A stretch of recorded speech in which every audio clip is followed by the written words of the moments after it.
139వ అధ్యాయము. యెహోవా, నీవు నన్ను పరిశోధించి తెలిసికొనియున్నావు. నేను కూర్చుండుట నేను లేచుట నీకు తెలియును. నాకు తలంపు పుట్టకమునుపే నీవు నా మనస్సు గ్రహించుచున్నావు. నా నడకను నా పడకను నీవు పరిశీలన చేసియున్నావు.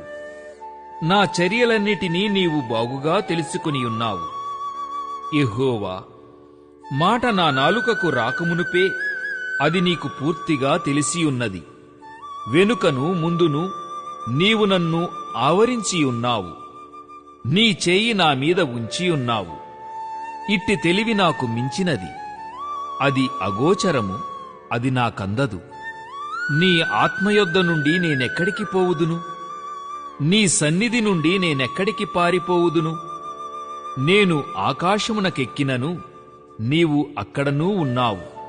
నేను పాతాళమందు పండుకొనినను నీవు అక్కడనూ ఉన్నావు.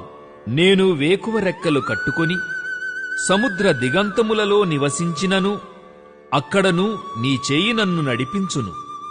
నీ కుడిచేయి నన్ను పట్టుకొనును. అంధకారము నన్ను మరుగుచేయును. నాకు కలుగు వెలుగు రాత్రివలే ఉండును అని నేననుకొనిన ఎడల చీకటి అయినను నీకు చీకటి కాకపోవును. రాత్రి పగటివలే నీకు వెలుగుగా ఉండును. చీకటియు వెలుగును నీకు ఏకరీతిగా ఉన్నవి.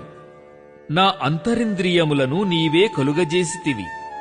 నా తల్లి గర్భమందు నన్ను నిర్మించిన వాడవు నీవే. నీవు నన్ను కలుగజేసిన విధము చూడగా భయమును ఆశ్చర్యమును నాకు పుట్టుచున్నవి. అందును బట్టి నేను నీకు కృతజ్ఞతాస్తుతులు చెల్లించుచున్నాను. నీ కార్యములు ఆశ్చర్యకరములు. ఆ సంగతి నాకు బాగుగా తెలిసియున్నది. నేను రహస్యమందు పుట్టిననాడు, భూమి యొక్క అగాధ స్థలములలో విచిత్రముగా నిర్మింపబడిన నాడు నాకు కలిగిన ఎముకలును నీకు మరుగై ఉండలేదు. నేను పిండమునై ఉండగా నీ కన్నులు నన్ను చూచెను. నియమింపబడిన దినములలో ఒకటైననూ కాకమునుపే నా దినములన్నీయూ నీ గ్రంథములో లిఖితములాయెను. దేవా, నీ తలంపులు నాకెంత ప్రియమైనవి! వాటి మొత్తమెంత గొప్పది! వాటిని లెక్కించెదననుకొంటినా అవి ఇసుక కంటెనూ లెక్కకు ఎక్కువై ఉన్నవి. నేను మేల్కొంటినా ఇంకను నీ యొద్దనే యుందును.